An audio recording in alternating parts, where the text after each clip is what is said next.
દારૂબંધીવાળા ગાંધીના ગુજરાતમાં લઠ્ઠાકાંડ થયો છે ફરી એકવાર। ભાવનગરમાં લઠ્ઠાકાંડમાં 9 જેટલા લોકોએ જીવ ગુમાવ્યો છે અને હવે આ સમગ્ર ઘટનામાં વિપક્ષે આ મુદ્દાને આંચકી લીધો છે। આ મુદ્દાને આંચકી લેતા તેમણે વિરોધ પણ શરૂ કર્યો છે અને સમગ્ર મામલે વડગામના ધારાસભ્ય જિગ્નેશ મેવાણીએ સીધું નાભીએ તીર માર્યું છે। અમે આવું શા માટે કહી રહ્યા છીએ તો જિગ્નેશ મેવાણીએ હર્ષ સંઘવીના રાજીનામાની માંગ સાથે આંદોલન શરૂ કર્યું છે। આખી ઘટના શું છે તેના વિશે વિગતે ચર્ચા કરવી છે। નમસ્કાર, તમે જોઈ રહ્યા છો ચક્રવાત ન્યૂઝ, હું આપની સાથે હેમંત।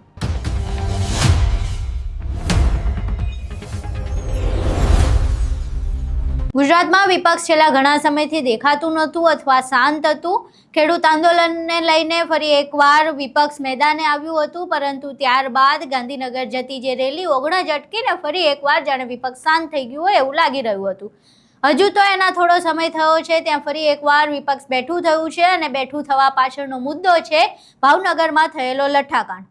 ભાવનગરમાં જે લઠ્ઠાકાંડ થયો તેમાં આમ આદમી પાર્ટીથી લઈને કોંગ્રેસના તમામ જે નેતાઓ છે એ સરકારને ચારે બાજુથી ઘેરી રહ્યા છે। પહેલા ગોપાલ ઇટાલિયાએ ભાવનગરની સટી હોસ્પિટલની મુલાકાત લીધી હતી, ત્યારબાદ વડગામથી ધારાસભ્ય એવા જિગ્નેશ મેવાણી ભાવનગર પહોંચ્યા અને ભાવનગર પહોંચ્યા બાદ તેમણે આંદોલન શરૂ કર્યું છે, ધરણા પ્રદર્શન શરૂ કર્યા છે અને તેઓ સીધી જ રીતે ગૃહ રાજ્યમંત્રી હર્ષ સંઘવીનું રાજીનામું માંગી રહ્યા છે।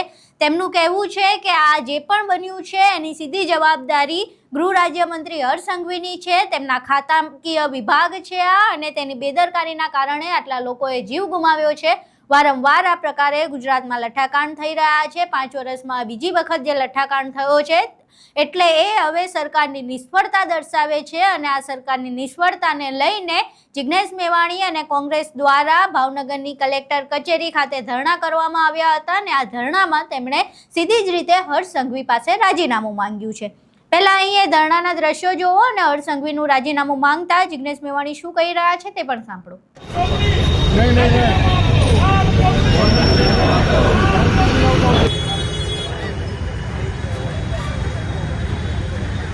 भाजप सरकार होश में आओ, होश में आओ, होश में आओ। भाजप सरकार होश में आओ, होश में आओ, होश में आओ। भाजप सरकार होश में आओ, होश में आओ, होश में आओ। राज में सस्ता दारू नहीं खाते, भाजप तेरे राज में। हाय रे भाजप, हाय रे भाजप, हाय रे भाजप, हाय रे भाजप।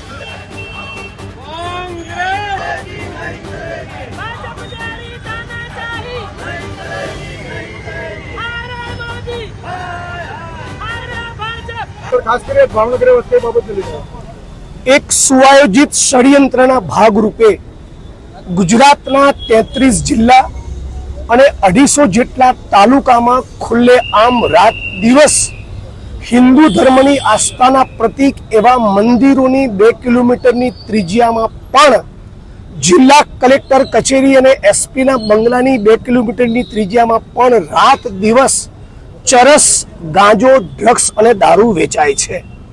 છેલ્લા 1 વર્ષથી જ્યારથી કોંગ્રેસ પાર્ટીએ જનાક્રોશ રેલીનું આયોજન અમારા પ્રદેશ પ્રમુખ માનનીય અમિતભાઈ ચાવડાના નેતૃત્વમાં કર્યું, ત્યારથી સતત અમે લોકો દારૂ અને ડ્રગ્સની સામે એક રાજ્યવ્યાપી આંદોલન ચલાવીએ છીએ। 1 વર્ષ પૂર્વે મેં કહેલું કે જે ભ્રષ્ટ અધિકારીઓના ભ્રષ્ટાચારના પાપના કારણે ગુજરાતની બેન દીકરીઓ, માતાઓ વિધવા બને છે, એવા કરપ્ટ અધિકારીઓના પટ્ટા ઉતરી જવા જોઈએ। તો હર્ષ સંઘવીએ દારૂ અને ડ્રગ્સનો વેપાર બંધ કરાવવાના બદલે રાજ્યની પોલીસને મારી સામે ઉશ્કેરી આખા ગુજરાતમાં મારી વિરુદ્ધ અને કોંગ્રેસની વિરુદ્ધ દેખાવો કરાવ્યા।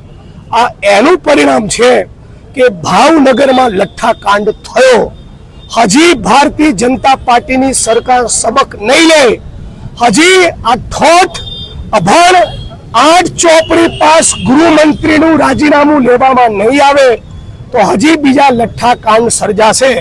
આજે ભાવનગરમાં એક આંકડા મુજબ 9 અને બીજા આંકડા પ્રમાણે 11 લોકોના જીવ હોમાયા. હજી 4 લોકો સગટી હોસ્પિટલમાં ક્રિટિકલ છે, જીવન મરણ વચ્ચે ઝોલા ખાય છે.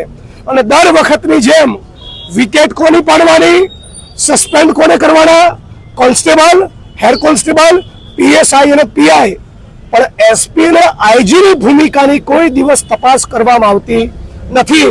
સ્ટેટ મોનિટરિંગ સેલમાં પણ કેટલાક એવા અધિકારીઓને બેસાડવામાં આવે છે જે પોતે જ્યારે જિલ્લામાં હતા અને દારૂમાંથી કરોડોની કમાણી કરીને તગડા થયેલા હોય.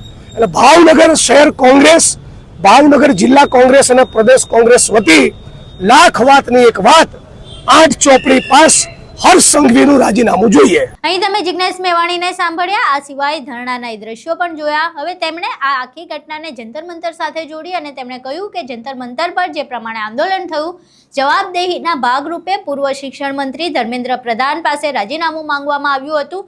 એવી જ જવાબદેહી ગુજરાતની જનતા પણ ગુજરાતના ગૃહ રાજ્યમંત્રી પાસે માંગી રહી છે. એમના શાસનમાં 5 વર્ષમાં બીજો લઠ્ઠાકાંડ છે અને આ બીજો લઠ્ઠાકાંડ છે એટલે હવે તેઓ પોતાના કામમાં નિષ્ફળ સાબિત થઈ રહ્યા છે અને નિષ્ફળતાના ભાગરૂપે તેમણે હવે જવાબદેહી આપવી જોઈએ અને તેમણે પણ રાજીનામું આપી દેવું જોઈએ.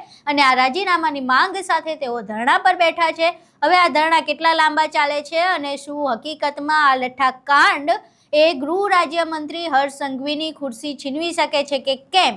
તમારું આ ઘટનાને લઈને શું માનવું છે? તમારા મંતવ્યો અમને કોમેન્ટ બોક્સમાં જરૂર જણાવજો. વિડીયો પસંદ આવ્યો હોય તો વિડીયોને લાઇક કરજો, શેર કરજો અને અમારી ચેનલને સબસ્ક્રાઇબ કરવાનું ભૂલશો નહીં. નમસ્કાર.